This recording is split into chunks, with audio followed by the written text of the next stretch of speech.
Good evening, everyone. My name is Richard Randolph, and I am a Spring 20 initiate of Alpha Phi Alpha Fraternity Incorporated by way of the Omicron Lambda Alpha chapter.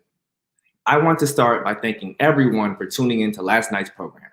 It was truly an insightful and in-depth conversation on the importance of HBCUs. Tonight, we will be discussing DC statehood, the census, COVID-19, and voting. Our moderator for this evening is Carl Willis. Carl Willis is a dedicated journalist whose career spans 20 years. He currently works as an anchor and reporter for ABC7 in Washington, D.C. As a newsroom leader, Bro Willis helps guide the conversation on the coverage of issues of concern. Those issues impacting the Black community are vital of importance to him. Through the years, he has covered stories of national and international importance. From the shooting at Mother Emanuel in Charleston to most recently, the Commitment March in Washington, D.C. Prior to joining the team at WJLA, Bro Willis worked for WSB-TV in Atlanta, KPRC in Houston, WFTV in Orlando, and KVII in Amarillo, Texas. Bro Willis is a fall 1998 initiate of the Iota Delta chapter of Alpha Phi Alpha Fraternity Incorporated at Florida State University. He currently serves as a board member of the DC Knolls. Ladies and gentlemen, please welcome my fraternity brother, Carl Willis. Thank you very much for that announcement. Thank you very much. The pleasure to be here tonight. And I want to say, first of all, good evening and welcome to night 2 of Alpha Strong Fighting on the Ice, presented by the Omicron Lambda Alpha chapter of Alpha Phi Alpha Fraternity Incorporated. Thank you, Brother Michael Matthews, VP Shalom Atkinson, and Chapter President Gianni Clarkson for having me. It is an honor. Now, as was just described, my name is Carl Willis. I'm an anchor and reporter for ABC7, 7 on your side, here in the greater DC area. We're covering the stories that matter to greater DMV. Well, tonight the theme is Fighting for the District, Part 1. And our conversation will have 4 parts tonight, as you just heard, each dealing with an issue of critical importance for the district. We'll talk about, number 1, DC statehood. We're also going to talk about COVID-19 and the impact in the area, the census, and finally, the presidential election and its impact nationwide and here locally as well. And as you know, that debate starts at 9 o'clock tonight. So we'll try to wrap this up, hit those important issues, and get you out of here. And tonight, our panelists are well equipped to share some solid insight on all of these issues. Without further ado, I'm going to announce them and introduce them right now. First of all, we have Mr. Vincent Gray, a native Washingtonian. Vincent C. Gray has tirelessly advocated for the residents of the District of Columbia for more than 30 years. Gray began his professional career with the ARC of DC, then known as the Association for Retarded Citizens. In 1991, then Mayor Sharon Pratt Kelly appointed Gray to the post of Director of the Department of Human Services. As director, he oversaw the functions of a 7,000-person department and directed activities related to public health, social services, mental health services, and healthcare finance. In December 1994, he became the founding executive director of Covenant House Washington, an international faith-based organization dedicated to serving homeless and at-risk youth. In 2004, Gray was elected as the council member from Ward 7, where he chaired a special committee on prevention of youth violence and created the Effie Berry HIV/AIDS Initiative. 2 years after joining the council, Gray became chairman of the council. As chairman, Gray was a leader in efforts to improve the council's operations, transparency, and oversight capacity, and was a true champion for school reform. On January 2nd, 2011, he was sworn in as the 6th elected mayor of the District of Columbia. Mayor Gray ran for office on a platform of restoring fiscal responsibility to city government, creating jobs, and boosting economic development, providing a quality public education to all district children, and building safe communities. Throughout his 4 years in office, Mayor Gray aggressively moved the district toward his vision of a more prosperous, equitable, safe, and sustainable city for all. On November 8th, 2016, Vincent C. Gray was again elected to represent his home ward on the Council of the District of Columbia. Gray has lived in the Hillcrest neighborhood of Ward 7 for more than 25 years. He has 2 children, Janice Gray Tucker and Vincent Carlos Gray by his late wife, Loretta, who was an outstanding educator in the DC public school system, and he also has 2 grandchildren. He is currently married to Dr. Don Coombe, an educator and founder of a therapeutic school for students with emotional disabilities. Mr. Gray, thank you for your time, and thank you for being here. Thank you, Carl, for such a nice introduction. Absolutely. Next, we have Ms. Kimberly Corbin. She is the Chief Administrative and Financial Officer for the Greater Washington Urban League. In June 2018, Mrs. Corbin initiated the league's quest to reduce the historic undercount of Black and other systemically disenfranchised residents in the District of Columbia.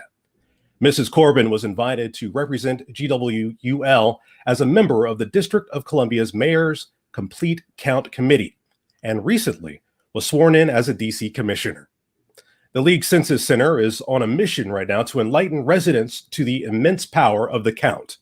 Corbin brings to the nonprofit sector an impressive record of accomplishment in corporate America, where she spent 20 years engaged in financing corporate operations, leverage buyouts, and private equity investments. Now, over this time, she served in various leadership positions at American Capital Limited, General Electric Commercial Financing Incorporated, Fieldson Private Capital Group, and Bankers Trust Company. Corbin serves as the vice chair of Maryland Nonprofits. She holds an MBA from the Harvard Graduate School of Business Administration and an undergraduate degree from Florida A&M University. She is a proud mother of 2 teenage daughters, Asad Nia and Amani Isis. Thank you very much for being here. Thank you. Next, we have Mr. Jock Patterson. Jock Patterson is a committed community activist with more than 20 years of experience in promoting educational equity to achieve better academic outcomes for all DC students. Jock is a veteran of our armed forces and enlisted in the United States Air Force in 1988, deploying to Desert Shield. He earned his bachelor's in education from Southern Illinois University, an executive master's in education leadership from Georgetown University, and now a doctoral education candidate at the American University. He also served a school year on the Chancellor's Parent Cabinet, was appointed to the State Board of Education's Every Student Succeeds Act task force, and is currently on the local school advisory team, LSAT, of his children's school. Now, in 2000, Jock was elected by his neighbors to serve as their representative to Advisory Neighborhood Commission 8B and served 5 terms. The following year, he was selected by former DC Mayor Anthony A. Williams as a Capital City Fellow, eventually serving as one of his community affairs coordinators. Now, during his time as a DC government employee, Jock also worked at the Department of Human Services with families on temporary assistance for needy families. Now, after leaving DC government, Jock served in a leadership role at Martha's Table, whose mission is to promote strong children and strong families by increasing access to quality education, healthy food, and family and community support. Most recently, Jock served as a regional director for Rocketship Public Schools and chief community engagement and growth officer for KIPP DC Public Schools. Jock currently lives in the Shipley Terrace neighborhood in Ward 8 with his wife, LaShondra, and 2 young children, Jock Jr. and London. Jock is a proud member of Alpha Phi Alpha Fraternity Incorporated. Yes. Thank you very much for being here. Thank you so much. And next, last but not least, we have Khadijah Bridson Van. Khadijah Bridson Van is a detail-oriented, highly motivated general management consultant with over 6 years of diverse professional experience in the public and private sector. Now, as an associate of Booz Allen Hamilton, Khadijah leads business process improvement, policy analysis, and operations management for federal clients. Khadijah is committed to using her educational and professional experience to advocate for the political, social, and economic rights of marginalized populations. She is particularly passionate about strengthening voter engagement and ensuring that the youth have adequate mentors and educational resources. She has supported various political organizations such as the U.S. House of Representatives and the Washington, D.C.-based nonprofit Impact. Through her participation and leadership in organizations such as Collective PAC and District of Columbia National Association for the Advancement of Colored People, she hopes to increase political engagement in Black communities, as well as train and recruit the new generation of public servants.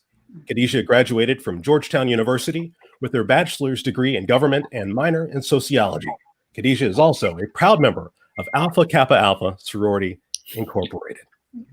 Bye ski to you. All right. So without further ado, we're going to jump right into this. Now, as I mentioned, we were talking about several different issues that are of crucial importance to the district. We want to start by talking about a fight that the people of the district have been waging for a very long time. And it's back in the forefront right now, and that is DC statehood. Now, the House passed H.R. 51 back in June, marking the first time that a chamber passed a DC statehood bill. Here are some of the key points as presented by the government of DC. DC, large enough to be a state. It has more residents than Vermont and Wyoming. It can afford to be a state. DC residents pay more total federal income tax than 22 states in the U.S. Yet, DC residents are denied representation, as we all know. With all that said, I want to start with Councilmember Gray. And the first question that I want to pose to you is, how do the people of DC take this from a decades-long debate to something that can be passed and enacted, especially with opposition from Republicans saying that this is basically going to go nowhere as long as they're in power? Well, I think we've made enormous progress, and you've cited some of it, Carl, in your comments thus far, and that is being able to have gotten the House of Representatives, which of course is controlled by Democrats at this stage, to be able to pass H.R. 51, which was no accident. That was H.R. 51. It is a statement of the aspirations that we have to become the 51st state of the nation. We've certainly got our work out for us, but we've known that for some time how difficult this would be. And we've had Republicans now, those Republicans in the Senate, saying that under no circumstances will they ever vote for the District of Columbia becoming a state. One of the things that we certainly can do, which I think is within our reach, and even within our reach in this upcoming election, and that is to be able to have the Senate become Democratic. I'm reasonably certain that if we have Democrats running the Senate, that if we have our own leader, and not Mitch McConnell, not Mitch McConnell, but Chuck Schumer, who will be the majority leader, I think we would be well positioned then to be able to move into becoming a state. I feel comfortable that it's going to pass if we can get control of the Senate. I'm going to say if, when we get control of the Senate. I think that day is coming. I think we can look at the so-called leadership of the current president and look at what happened in the last elections, the leadership of the so-called president, and the fact that that day will come very soon, I believe, when we flip the Senate from becoming controlled by Republicans to be run by Democrats. There's certainly other ways we can do this, and that is to get Republicans to actually work with us to make this happen. But the more likely experience is for us to be able to flip the Senate so that it becomes Democratic, and then we won't have to fight these battles anymore if we're able to do that. So DC, if it becomes a state, would only be the second state in the union that would not be a majority white. Mm-hmm. What role does race and partisanship, for that matter, what role is that playing in the pushback that the district is seeing? Anybody can take that one. I think it's been a major factor that the people did not want the District of Columbia to become a majority jurisdiction, and I think that's been a big factor in pushing back on us being able to take control of running our city ourselves. As you said already, Carl, we have more people in the District of Columbia than the entire state of Wyoming, and certainly than the entire state of Vermont. And that's going to change over time as well. We now have 702,000 people who live in the District of Columbia, and that's going to grow. It won't be that long before we actually have 1 million people living in the District of Columbia, which makes an even more compelling argument. So, yeah, the fact that we are, we have been historically a majority African-American city, that has been a factor, and will continue to be a factor until we change that. Ms. Bryson Van, I believe you had a comment on this as well. So I was actually going to mention, so the fact that when you think about DC, you think about the history of the founding of DC, right? So DC was first established as a neutral territory. It was never intended to be the city that it is now. So you fast forward a few hundred years, you think about how DC has grown tremendously with a tremendous amount of African Americans. When you think about that, right? How on earth do you think the Republicans are going to want to endorse a city that has such a vibrant Black population, right? Honestly, it comes down to race and also partisanship. Until we're able to, like Mayor Gray said, flip the Senate, it's going to be difficult to get that support to be able to get DC statehood, which is sad. It's a sad reality. So, and you touched on it, and anyone can take this, but it's a district for a reason, as put forth by the framers of the Constitution. What do you say to those who say it's unconstitutional for DC to become a state with representatives who could be swayed since they're right in the seat of power of this nation?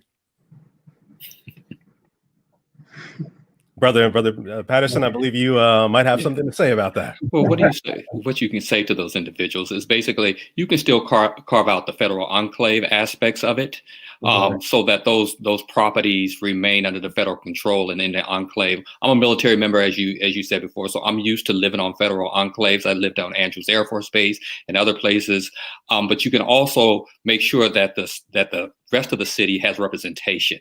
And that's what you really want to get to, is making sure that every American has representation, regardless of, where they stay. We're stateless Americans at this particular time, and that needs to be changed. All right.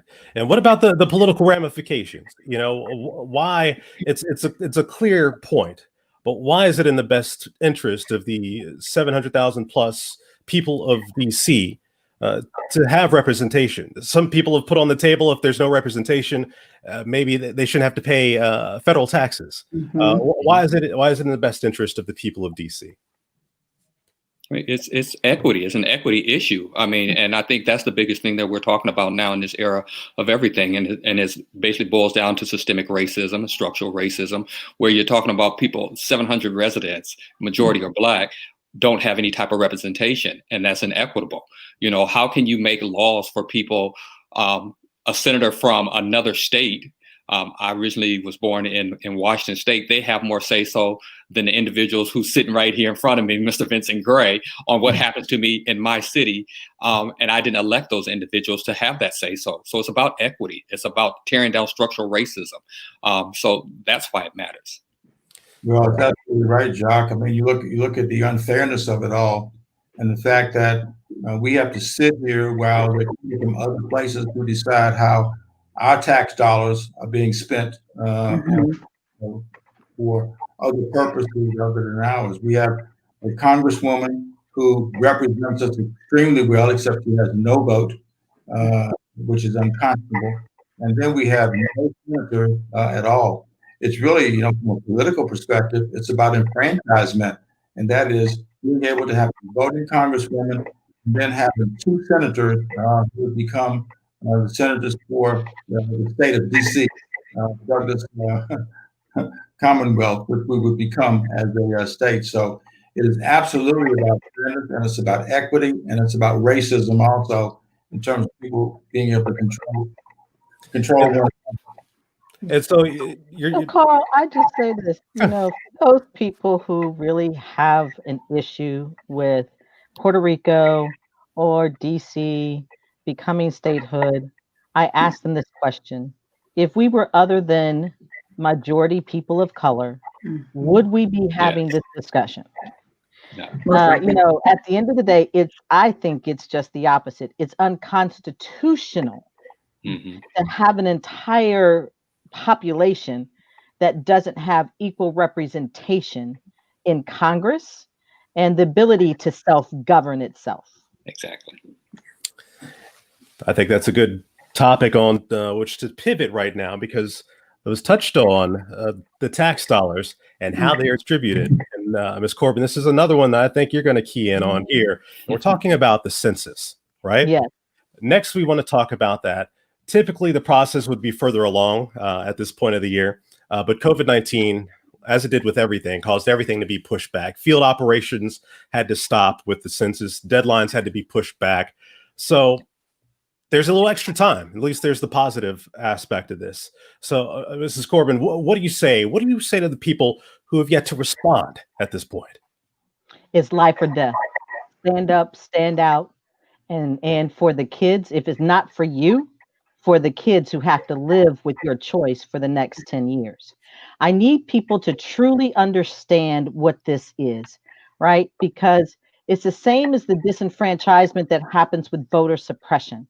The same thing is happening with the census, right? I need folks to understand that the fear mongering that is going on is actually the tactic, a strategic tactic to get you to be invisible so you participate in your own marginalization.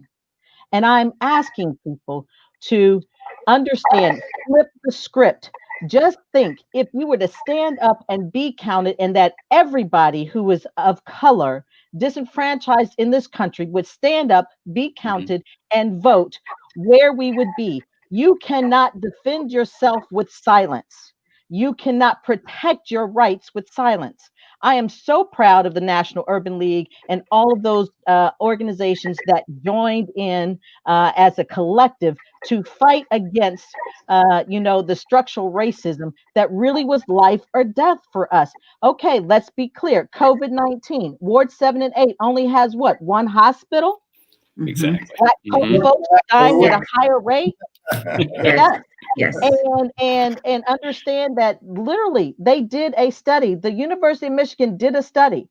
Ward 7 and 8 had the least amount of response. They also have the shortest lifespan.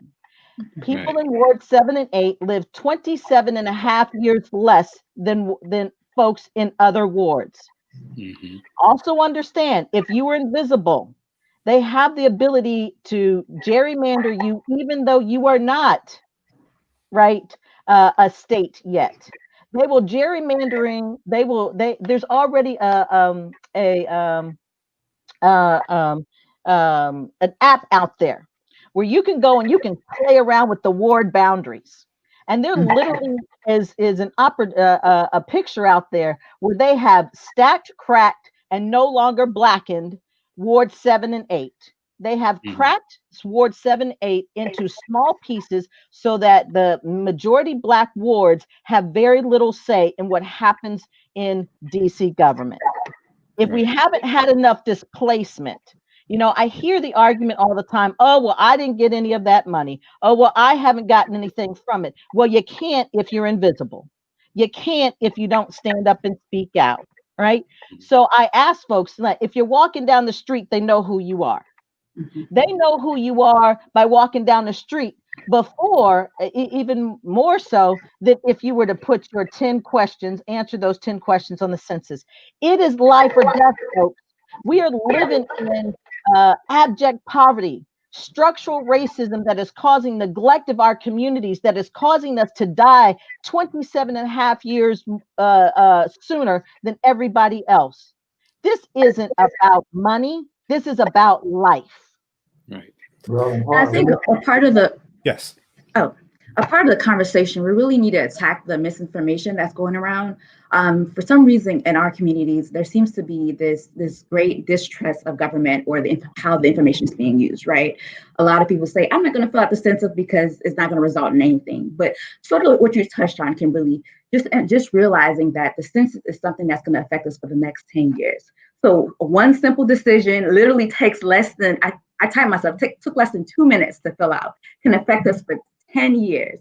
And realizing that we can no longer complain about the issues that we see in our communities if we're not going to be serious about a response. So just being able to tackle the misinformation that, there is no consequence to not filling it out, or that the information is going to be used against you for some degree. Just being able to trust that the data is protected by law. Exactly. Not be shared with anybody. The government, it can't be shared with Congress. It can't be shared with the landlord, your ex-wife, the cops, ICE, anybody for 72 years. It can't be shared. It doesn't even exist in the format that it can be shared. We need everybody to stand up. Look at what happened to us during this whole COVID pandemic. When the CARES Act was adopted, look at what happened to the District of Columbia. We were shortchanged by comparison to every other state by hundreds, tens of millions of dollars that did not come to the District of Columbia that normally would come to us if we were a state. We're talking about burdens that we have carried in the District of Columbia that were not recognized, not acknowledged when the money was doled out by the federal government. That's an awful lot of money that would have gone to us, that would have helped us do even more than we have been able to do. And the district, I think, has done a pretty good job in this situation of being able to address the pandemic. But look at all of the money that we lost because of the failure of the federal government to recognize that we should have been treated just like a state when those allocations were made. That was not done. We were deprived of that opportunity. And Lord knows if we'll ever see that money again. I don't think we ever will. But if we become a state, we'll see it again. And so if I may add one thing, yeah. We have to do a better job when we're doing census of finding people in the community that are trusted, because I think it's a trust issue here. I live in Ward 8, and we haven't really done the census as much as we should, although we're the most impoverished, marginalized community in the whole District of Columbia, Ward 8. And the thing is people do not trust a lot of the people who are coming to do the census. So we have to do a better job of finding people in the community that has built trust among the community, because they've been just done so unjustly for so long, and they just automatically, apathy is big. So we have to have individuals that are really going to go into the community, seek those individuals out and say, okay, it's your job to get out here and get the community to make themselves known, get counted, because they trust you as a community leader. As was mentioned early on, I worked as a community person for Mayor Anthony Williams, and that's what we did. We actually built trust with the administration. And since there is so much apathy and just distrust of government, period, we need to find individuals in the community who will take on that task and say, look, I'm going to go block to block as if I'm running for office, like I'm doing, and actually knock on doors and say, I know you need to fill this out. And I'm going to stay right here with you, help you fill this out so that people are counted. That's the way that you're going to get the type of representation. Until then, people are always going to be distrustful of the government because the government has broken trust with it a lot of times. And I think that's why. You talk about the issues with healthcare, with COVID, and you can probably walk me through this as well, Ms. Bridson Van. We're talking about your everyday average DC resident. What way can they feel the census in their everyday life? Well, it's simple. As a Ward 7 resident, one of the issues that we're facing is just making sure that our schools have adequate resources, right? So organizations such as the DC NAACP have been working on this initiative, just making sure that people are registered for the census. So as we go and we're talking to people in the neighborhood, they're often like, yeah, that census is not really impactful. But for me, it's important to be able to put it in layman's terms. Okay, you don't see the importance of the census, but think about in your communities, how do you ensure that your schools have the resources that they need? How do you make sure that you have adequate healthcare and some of those issues? And just putting it in a way, in a sense, that they can really grasp the impact that it has for them not actually filling out the census. That's something that we've been doing with the DC NAACP. I know a lot of organizations like Urban League has also been helping to make sure that people are registering. Right. And let's talk about a program, Carl, real quick. If we could talk about a program like Head Start, which I was a part of when I first started school, that funding right there, that impacts communities immediately because those funds need to go directly to young parents and of young kids, like my ward, Ward 8, like your ward, sister, that's the Ward 7, because we have the youngest wards and they feel that impact from birth. If you don't have Head Start programs that are federally funded properly for those communities that need that the most, who need to get back out and have the jobs that they need to have. You know what I'm especially proud of is we have universal pre-kindergarten in the district. There's no state in America that has that at this point. And that's because we have stepped up and put the money that has come to the District of Columbia. We've invested in our very youngest children. To go back to what Ms. Corbin was talking about, and also about the healthcare situation. We have some of the worst healthcare statistics in the entire city, in Ward 7 and Ward 8. And it was mentioned earlier that we had one hospital. That's exactly what we've had at one point. And that's what I've been fighting for since I was the mayor. And now, once again, the council member representing Ward 7. And that is to be able to bring a real healthcare system to the east end of the city that would encompass the minimum. It's 162,000 people who live collectively in Ward 7 and Ward 8. We now have to invest $383 million in creating a new hospital and a real healthcare system. And that's designed to be able to create a different healthcare outcomes for the people who live in those two wards. It's unconscionable that we've had to beg people, had to fight people to have good healthcare services available to folks. I am sick and tired of that. I don't want to do it anymore, and I'm not going to do it anymore. We're going to fight right now. We're going to fight until we have what the people of Ward 7 and the people of Ward 8 deserve, and that is a real healthcare system. Because if we don't fight, we're sending a message to people that we will be rolled over every time the opportunity presents itself. That's what the Congress, that's what's been done to us nationally, and what will be continued to be done to us here in the District of Columbia if we commit that. And Carl, I know you want to move on, but I got to make No. I'll take a step back. You got it. Listen, I've been living this for almost 2 years now. Yeah. I need folks to understand that change, you have to step up and be counted and be part. You have to, as we say in the church, you got to put your name on the roll if you want to be considered. Mm-hmm. So we need everybody to put your name on the roll, because here's what happens. Vincent Gray, Jacques Patterson, they cannot do anything for us. They cannot change if they don't have the data to prove it. We don't ask our legislatures and our lawyers and our judges to walk into the Supreme Court and without data to prove. The Voting Rights Act, all of these Civil Rights Act, all of these were able to come into fruition because they had the data to prove prison gerrymandering, redlining, the property redlining. They had the data to prove civil rights violations. Mm-hmm. If we do not have the data to prove it, we can't go into court and change it.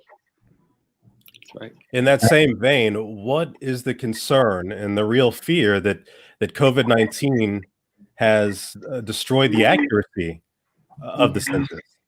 Mm-hmm. Yeah, it's a challenge. Again, I'm concerned about the percentage of death in our Black and Brown communities and what that does for that population. I am concerned with the effort or the limitation on the effort to go and, the enumerators to be able to get out there.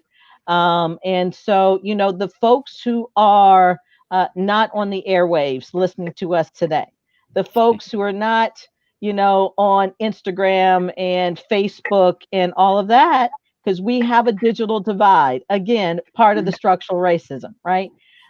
So I am concerned that those folks who are most disenfranchised and traumatized, 401 years of financial trauma, and we got to stand up. But that 401 years of trauma is a big psychological barrier. And we have to deal with that face to face with the sermon. We have to get out there and we got to preach to our people that this isn't an exercise. This isn't a legal exercise. This is merely answering a survey. You answer Amazon surveys all the time.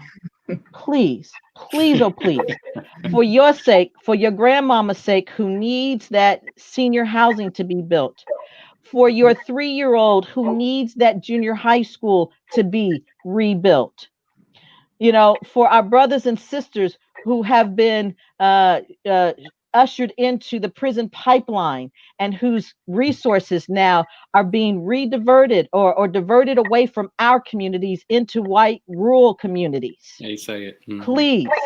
Please stand up. Please just be counted.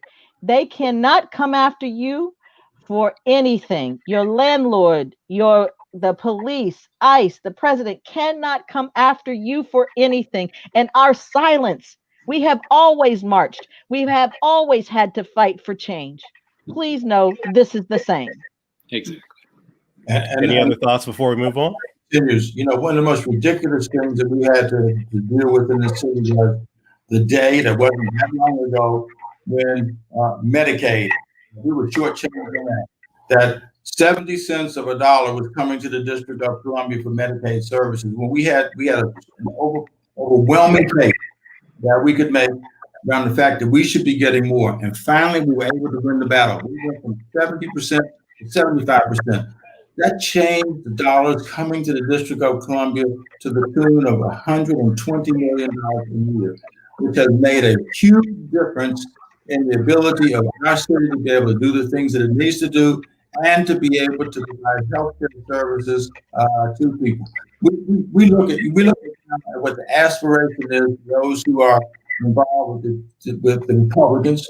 We're going to make a difference on who will be the next justice on the Supreme Court, and that ultimately could have an effect on whether the Affordable Care Act, Obamacare, is overturned.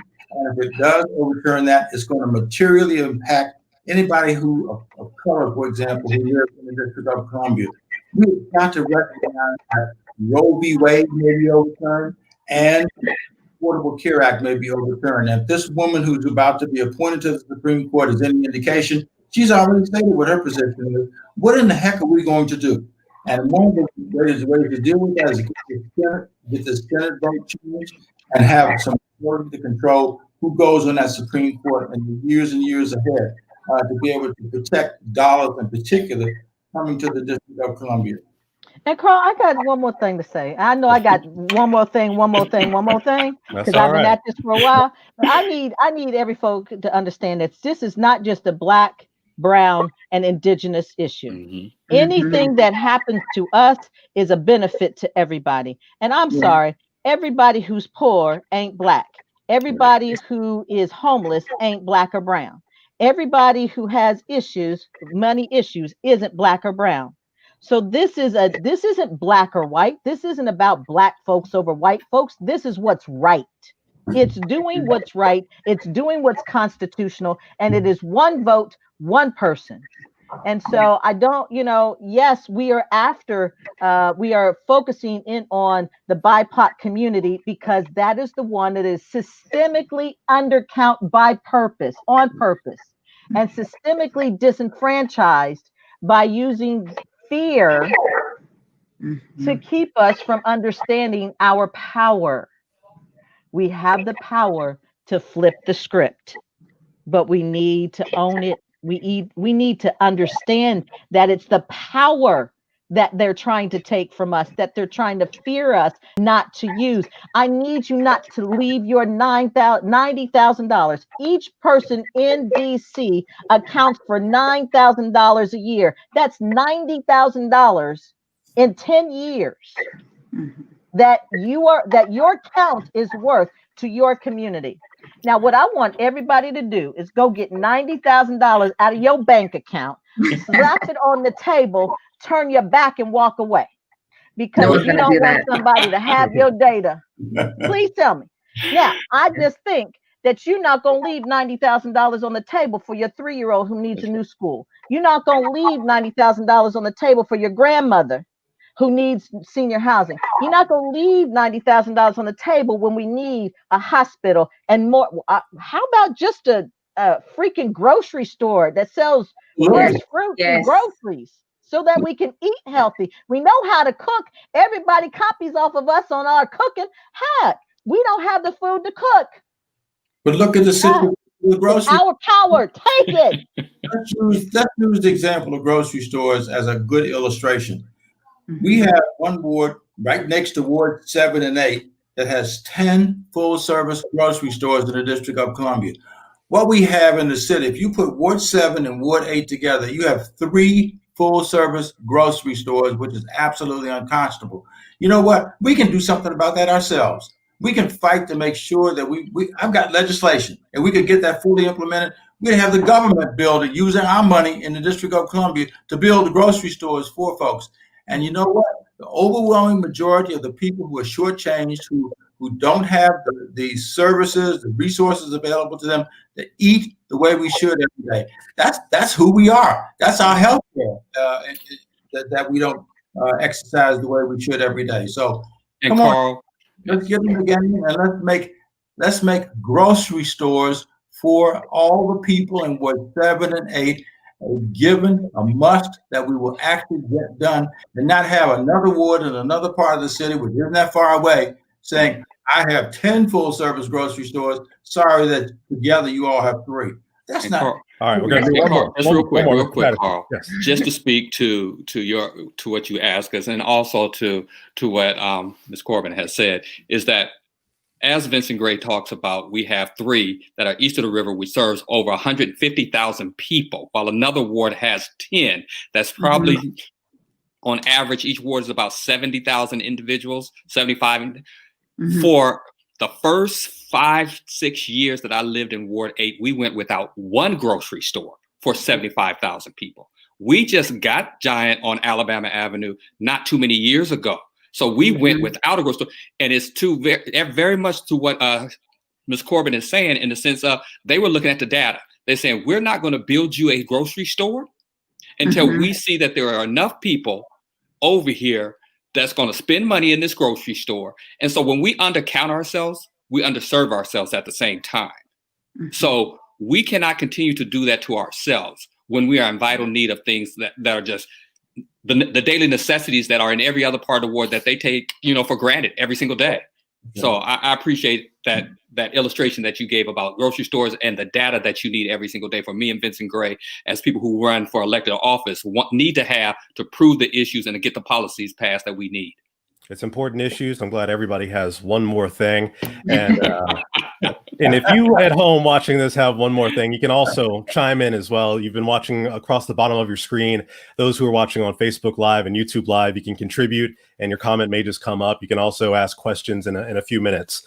All right. So we're transitioning right now. We've touched on it already. We touched on COVID-19, and that's going to be our next topic, and how it affects DC residents and students as the nation waits a vaccine. DC right now still in phase 2 of reopening. And at the same time, some select schools in the district are starting to allow students back for limited in-person learning. That's happening. That's in the process right now.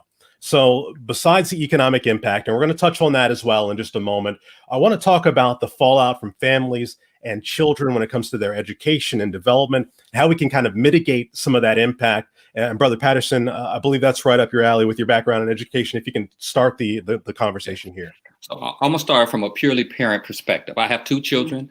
I have a 4th grader and I have a 6th grader. Okay. And I can tell you categorically that COVID has totally affected not only their social and emotional, but just in my ward alone of people not having the right devices or the connectivity that they need. When COVID first hit back in March, when we actually left school buildings and everything, we have not connected with almost 20%, which is not being talked about, of children since that time that have not come back to school, that didn't finish the school year.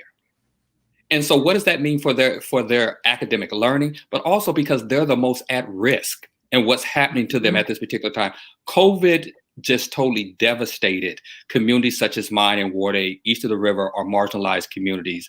And it's still wreaking havoc right now because we had the opportunity to make sure that we were fully funded.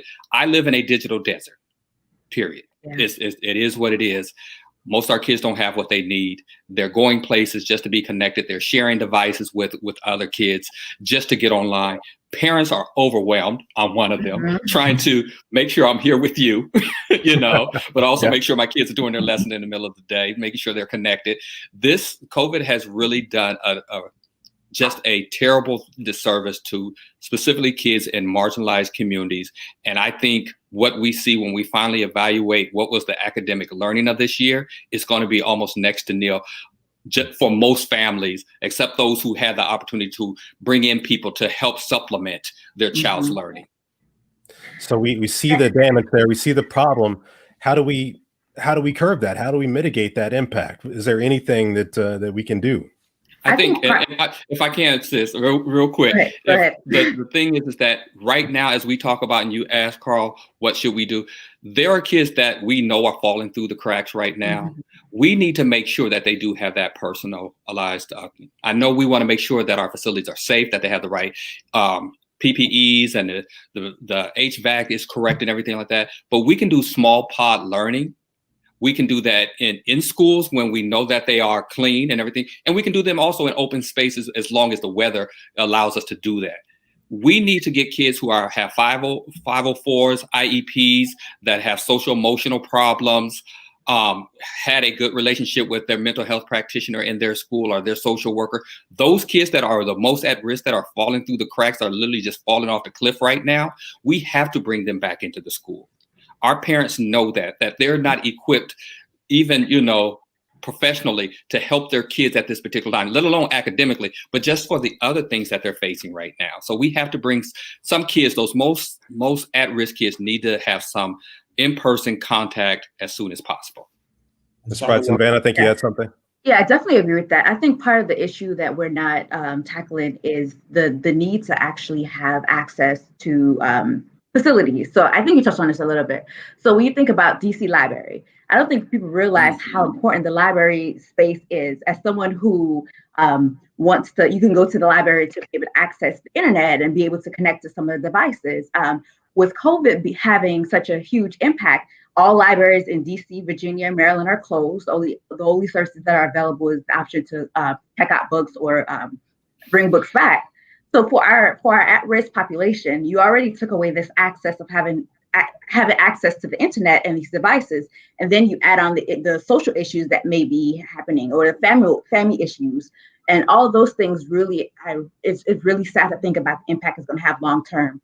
One of the solutions I do think that as we think about rolling into phase 3 of COVID, our COVID plan, just making sure that our local libraries are open. So if students need access to a safe space to study, they have that. They have access to the internet. And in addition, for some of the community schools, being open where they have, even if it's a teacher or someone there to provide assistance. Because as you mentioned, a lot of parents are really struggling right now to make sure that their students can connect. I know I'm a mom right now, working with kids. It's crazy trying to balance the two. And when you think about even some of our families, they may not even be knowledgeable on how to use the internet. I know my mom, she struggles with using the internet, so I can only imagine other communities and other families. Just making sure that even with COVID, that we're not leaving behind a group of people who are already struggling with a lot of issues. So those are just some things to think about. Well, Yeah, we're talking about the direction that we're heading in right now. We've had some starts and restarts. We've had some setbacks. We're some places talking about a second wave. We haven't left the first wave in a lot of places. How do we make sure that we're moving in the right direction to get back to normal as soon as possible, just as far as the pandemic itself and getting rid of COVID-19? Mr. Gray, would you like to take that?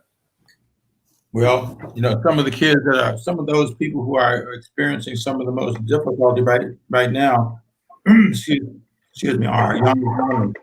Those kids who haven't been exposed, their families haven't been exposed in the way they should to the digital opportunities that are before. I see it every day where kids in certain areas of the city don't be able to get the same opportunities that are available in other areas of the city. Jacques, you alluded to it already, and that is the digital divide that is taking its toll on kids being able to have the same learning opportunities that everybody else should. So we've got lots of kids now who don't get out of the house, and as a result, unfortunately, some of their parents are not equipped to be able to provide these learning opportunities to our youngest learners as they should be able to. Unfortunately, we got increasingly large numbers of families and kids who just don't have the capacity to be able to offer kids the devices that they should have, and they don't have the same opportunities themselves to be able to offer those chances to their kids. Yeah, it's absolutely a problem there. And, when you talk about just the illness itself, and we were talking about healthcare, the availability of healthcare, we're talking about some of these things reopening, and just making sure that the district is on the right path to doing what it can to make sure that the spread is contained. Is there something that you see that we could be doing differently or better at this point? I'd like to chime in Yeah, on that particular thing that we can do differently. What we could do is redefine what at-risk means, we would never have a child that did not have a book. So we should never have a child that does not have digital connectivity or a computer device.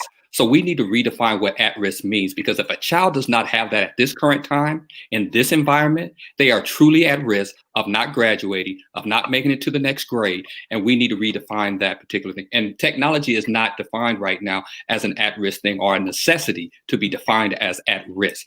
As you mentioned, I'm in school right now, and that's one of the things, even as a State Board of Education person that I want to be, that I would like to see us redo, is to redefine what at-risk means and add technology to that. Absolutely. You know, So any other thoughts before we move on?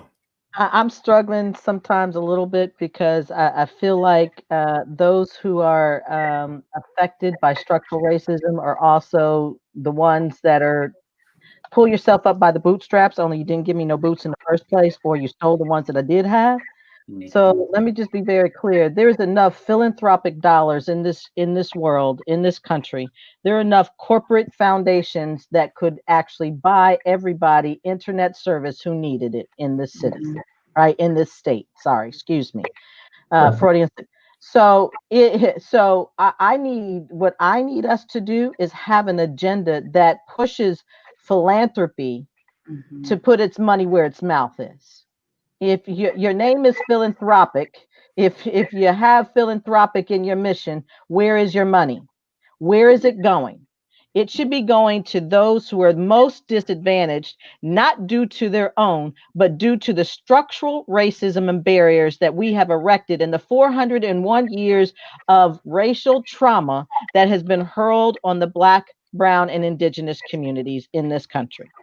Step up. Let me see. When you say racial equity, don't give me a $5,000 grant. That's not going to help me. You know, the National Urban League, or the Urban League, and the NCAA right here, ACP is right here. We need money. I need money to re-outfit my building so that I can put a clinic, a mental health clinic in it. I need money so that I can have a safe space for the kids in Ward 1. It's not just Ward 7 and 8 that's hurting. Ward 1 is hurting too. Yes. Right? And we're right in the middle of that battle every single day. And our kids in Ward 1, I need to put money in my building so that they have a safe place to come where they can use. So I don't want to ask any more of our legislature, any more of our Vincent Grays, any more of our Jacques Petersons. I want to ask white philanthropy, Black philanthropy, step up, put your millions where where it would have impact. I'm not giving you activity. I'm not going to sit there and tell you how many people I'm serving. I want money so I cannot serve, but I can save. Please, philanthropy, step up and do what you can do. $100 million out of your pocket is like, oh my gosh, that's one less car. Please, but that's 10,000 kids who can actually get an education. Thank you. And Kimberly, just to take a little step out. Would you like one quick point, just to take it a little step further? I think it's important that we challenge these large corporations. I think about Amazon coming to the region and how much tax cuts they receive. Where's that money actually going? I think we need to challenge organizations such as Amazon to really use their money to support communities that need it. So yeah, that's just one thing I just wanted to put out there. Thank you. All right, we're moving on right now, and we're talking about the election. In less than an hour, we'll see right at an hour, I should say. Yep. We'll see the first presidential debate. I'm not sure there are too many undecided voters still out there, but we have to talk about what this election means for the country. And we touched on it a little bit earlier as far as the distrust with government officials, and there's a lot of concern about protecting the vote, ensuring that the vote counts, that there's confidence in the process. What is the most important factor that is going to be influencing the outcome of this election? Ms. Bradson-Van, would you like to start this one off? Sure. So this has been the bulk of my work for the last couple of months, just making sure that we tackle the misinformation that is out there. So I think about the younger generation. I include myself in that group. A lot of people believe that because of the way how the 2016 election turned out, that it doesn't make sense to vote. What is the point of voting? But one of the things that I have been passionate about, and a lot of the people I've been working with DC NAACP have been really passionate about, is making sure that we allow people to see the power of their vote. So one of the things I think we're really going to struggle with this election is making sure that people see the power in their vote. In addition to that, also making sure that people who traditionally have not voted in elections actually register to vote. There's a ton of people, especially students who just turned 18, who just are now at the legal voting age, getting them tapped into this pipeline of actually voting. So one thing, the DC NAACP, we created a couple of years ago. We went into DC public schools and we started to register seniors to vote, because we realized that if we could tap into the junior and seniors, that they then will be able to motivate their families to vote, their friends to vote, and that can kind of continue the pipeline of voters. So as we continue thinking about 2020 election, we really need to make sure that people see that the power of voting, it not only impacts them, it impacts our community. And we cannot afford for any vote not to be counted, especially with the president we have today. With the infrastructure that's in place right now, are there safeguards that we know of as far as protecting the vote so that people feel secure, especially when they early vote and even through the day of the election, to make sure that they feel comfortable in the process?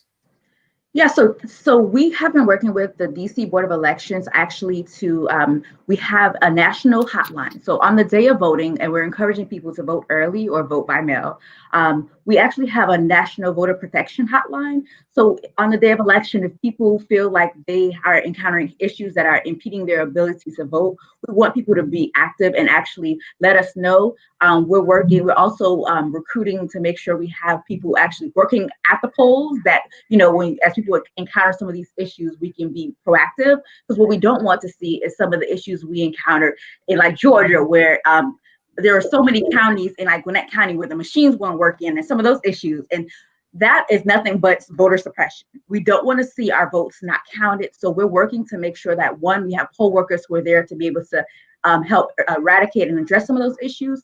And then also making sure that people have support. So I am encouraging people on the day of voting, if you encounter any issues, please call the National Voter Protection Hotline. And I can put that number in the chat for everyone.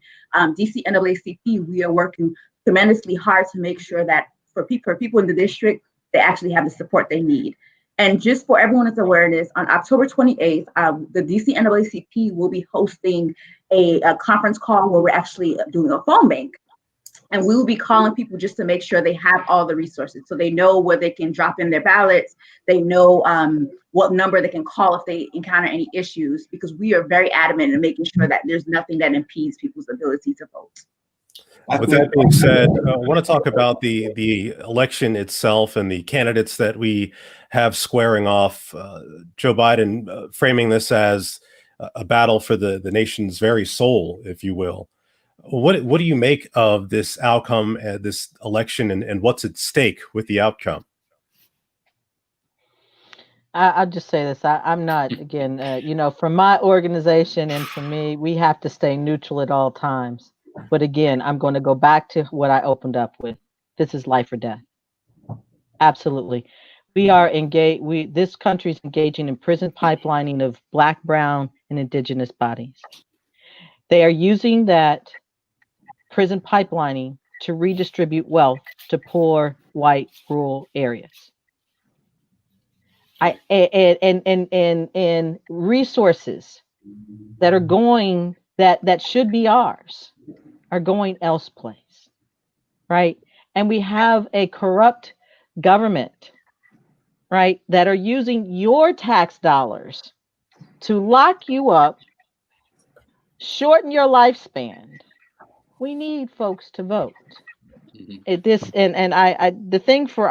tell my kids, our ancestors built this country. We have every right to choose who runs it. And I would add, if you are a BIPOC American, as Kimberly has said, this is life or death. It's just that serious. We've seen what the last 4 years has happened to us. I don't think anyone needs to have anything else happen to prove to them this is literally life or death. We saw the issue with Rihanna. We've seen the issue with George Floyd. We've seen the issues Mhm. over and over again. We've said so many names in these last 4 years at such a pace that we have to acknowledge this is truly life or death in this election. And what we choose is if we're going to choose life or death at the polls by showing up at the polls. It's imperative that we show up at the polls. This is not one where we can quibble about, well, I don't like this particular policy about this particular person, or I'm more progressive, or I lean more this way as a Democrat. No, this is the time where you show up in a poll and you say, I have to make sure I vote because it's life or death for me, my wife, my husband, my children, my grandmother, and anybody else. It's that important. That is what's on the line right now. I think too, Carl, what folks in your profession, you have such an important role to play, and that is to be able to disabuse people of the kind of disinformation that someone like Donald Trump conveys. He's done that for the last 4 years that he's sat in this office, and to be able to say, for example, that the election is going to be stolen, people vote by mail. It's absolutely ridiculous. There is no evidence of that at all. And for you all to continue to convey to the people who listen to you every day that there's this nonsense, it's ridiculous, I think is absolutely essential, Carl. And you are in a key position to be able to do that. And I hope you will use your power of your office to be able to convey that kind of information to people, that if they use the ballot, to vote by mail, there's nothing that suggests to people that there's some conspiracy that is going to result in the election being stolen from him. He is the worst president we've ever had in the history of this country, and without question. And it needs to be continue to be hammered home that this information or disinformation is being imparted to people. It's unfounded, it's ungrounded completely. And that people need, if they want to vote by mail, they should do that. If they want to go to the polls, they should do that. They should vote early whenever possible. There's nothing to suggest that there's anything that's going to deprive people of having their vote counted at the end of the day, because that's just disinformation that he's imparting at this point. Yeah, there absolutely is an issue with having to take some of these claims at face value, and the consumable nature of some of the media that's out there. There's not a whole lot of fact checking real time that goes on. I might also add that there's also an issue with social media. You have friends, I have friends who will share things again at face value from less than reputable sources, and when it's out there, it is out there, and it's right next to the reputable sources, and maybe even more shares and louder platform when there is misinformation that's being spread around there.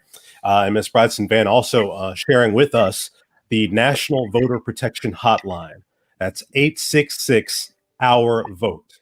866-OUR-VOTE. And can you tell us exactly what that is for and what that's used for? Yeah, sure. So if on the day of voting you encounter any unusual circumstances or anything that's impeding your ability to vote, please just call that number and it will connect to your local area. So they have representatives in all 50 states who are ready to equip for any issues nationally. All right. And at this point, I would like to go into the Q&A portion where those who have been good enough to watch with us through this hour have some thoughts. And the first one, as you can see on your screen there, is from Mr. Melvin Kinney III. Do you think there will be a challenge to the results of the census? I'll say a couple things. One, from looking at it from the standpoint of what the current administration can do, I believe with the stay that the National Urban League and the other groups that partnered to get a stay, that he won't have the same amount of say because those results will not be delivered until April. If they were going to be delivered in December, then he would absolutely have the ability to find a way to corrupt those results. I do think so, and he would find every way to challenge, the counting of immigrants from all countries, right? I think that we should always be ready and geared up for a fight. So I am so incredibly proud of all of the Black organizations, Black and Brown and Indigenous populations that stood up and took this administration to task. Mhm. And I guarantee you that engine is not going to go to sleep. What could be the impact of having that challenged? Say the president is to be reelected, and if it does behoove him to challenge those results, what kind of an impact would that make? Well, for Ward 8 and 9, we're talking about $90,000 a person. And if you think about, I think, 30%, just to say 30% don't get counted, that's $6 billion. It's a $6 lot of billion. money. 6 billion, 6 trillion. Okay, 9 zeros counted. Okay, I'm not thinking then. What's 9 zeros, guys? Is that billions or trillions? Anyway, so I'm just saying that It's above that's me. a lot of money, and that's what's on the line. If we don't keep pushing and getting those numbers that count up, and if we allow the U.S. Census Bureau to continue to have algorithms that are biased against people of color, right? So they overcount other people, i.e., let's just take the person who has multiple homes. Let's just take the kid that is, where there's joint custody. Somehow, those who are not of color get double counted, but the kids of color or the dual homes of color get undercounted, right? There was a 2.3% undercount for people of brown color and 6 or 7% for Black people of undercount. Marginal difference. So one of the things people got to understand that the U.S. Census Bureau is responsible for evaluating whether or not it hit its mark. And they themselves figured out that they have systemic undercounting that goes on of Black and brown communities. So if we do not continue to fight this, and if we don't stand up, we will lose hundreds of thousands, billions, trillions nationwide of resources to rebuild the communities that were neglected, rebuild the communities that have been torn apart by this war on crime and war on drugs. What we really know what the war really was about. So it's a lot that's at stake. Thank you. Yeah. All right. Well, I don't want to make this simpler than what it is, because it's not a simple issue by any stretch of the imagination. But one of the things that we absolutely need to do is to make sure we get every single solitary soul out to vote and push this man. He's a thief. He's a liar. He is somebody who doesn't deserve to be in the White House. And we need to prevent him having the opportunity to be able to continue to be the president of the United States that he doesn't deserve at all. And the way to do that is to make sure you get everybody to cast their vote in this election. 4 more years of Donald Trump would be absolutely devastating to our entire nation, and there's so many people who deserve to be treated fairly in this country. So, again, we need to do what we need to do to get everybody out to vote. This election is obviously closer than what it should be. This man doesn't deserve to be in the White House, and we need to do everything we can to use the tools that we have available to us to stop him from being able to continue as the president of the United States. He is the biggest disgrace that I think we've ever seen in the White House. We need to stop it now. With that, we're going to go to the next question. This one is coming from Mr. Gianni Clarkson. What has DC government and nonprofit put in place to fight the tactics of the current president to fight voter suppression? I can take that question. Yes. So I know in particular the DC Board of Elections has been working very hard to hold a series of voter protection webinars. So they're actually hosting one next week. Check out the DC Board of Elections website. But their main goal is making sure that people are educated and they know what to expect with the election. So for this cycle, they are really pushing the mail-in ballots. So starting next week, all registered voters will receive their mail-in ballots. They're encouraging people, if they're not registered to vote, to register by October 13th. So tell your friends to tell their friends by October 13th. If you're in the District of Columbia, you have until then to register to vote.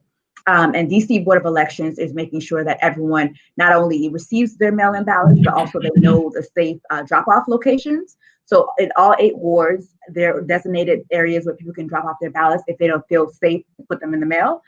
So we're encouraging people, if they don't want to mail in their ballots, to actually take advantage of that. I know myself and our household, we're planning on voting early, so that's also an option. And DC Board of Election has also provided updates on the various voting locations. So those are just some of the tactics that we're using to kind of make sure that people are able to exercise their right to vote. Excuse me. Right. Excellent. Well, thank you so much.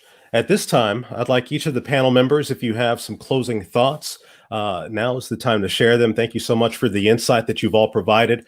I'll start with you, Mr. Gray, if there's something that you'd like to leave the audience with tonight. Well, I want to leave it with where what much of this conversation has focused on already, Carl, and that is people have got to get out and vote.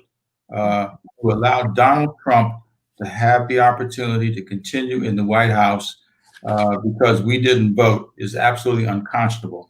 It's absolutely putting ourselves in a position to determine our own fate.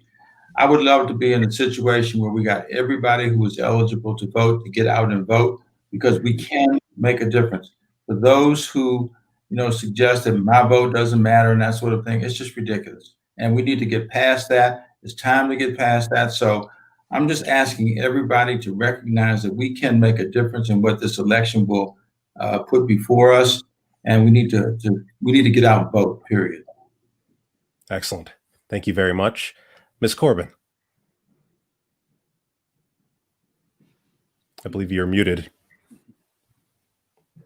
Hang on, we don't want to miss any of that insight, please. Okay. There you are. I think I heard Sorry. you. There you are. Okay, I'm back. It's no secret that structural racism is America's most persistent pandemic. Mhm. And every year it claims thousands of lives and erases generations of Black wealth in our communities. But our silence, our own silence, has never, ever protected us. We need to reshape Congress and the courts to eliminate prison pipelining, property redlining, job discrimination, health inequities, and racial terrorism. We can't be successful without the data. So your census count amplifies our ability to drive reform and change laws. I beg of every last one of you, answer the census and then go vote. Thank you so much. Ms. Bryson-Van, Yeah. please. It's simple. Think not about today, but think about the long-term impacts. It's important that we all realize that the decisions we make today will have long-term impacts for years to come. So we can no longer be worried about whether or not we like the candidate, what are some of those things we don't like about their past history, and so all those things that people are spewing. We cannot be focused on those things. Those things are put out in the airways to really just get us worried or distracted. They're distractions. And I think it's important that we not focus on those distractions and we focus on the long-term impacts. So think about not today, but tomorrow. Excellent. Thank you very much. Brother Patterson. I'm a in how I started. I'm a father. I'm a Black father. And I'm on the ballot for school board because I believe education in our community is the single most important thing. A quality education. I want to say that a quality education for our students is the most important thing we can do to revitalize our community, to put our children on a pathway where they can have the earning power that they need to have, to keep them employed. And I just believe that it's just so important that we don't just vote the top of the ticket, but we go down to the bottom of the ballot where we have school board and advisory neighborhood commissioners that impact our daily quality of life every single day. Those are the things that happen in our actual neighborhoods, first and foremost. The type of schools that we have, the funding that we get, it starts down there at the lower part of the ballot. So I'm asking everybody to, yes, go out there and vote the current person out of office. Yes, take care of that. But also make sure that you go all the way down. Don't leave one bubble undone, and vote your whole ballot so that your voice is heard from top to bottom, and you can make the change and see the change you want in your neighborhood. Thank you. Thank you so much. And thank you to each and every one of our panelists tonight for sharing the knowledge. Hopefully you've given everyone who's spent this hour with us some information to motivate them, to energize them as we move forward, as we move through this pandemic, as we move through this election season.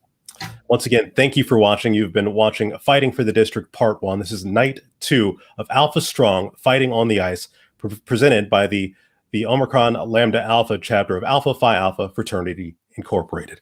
Once again, thank you very much and have a good night.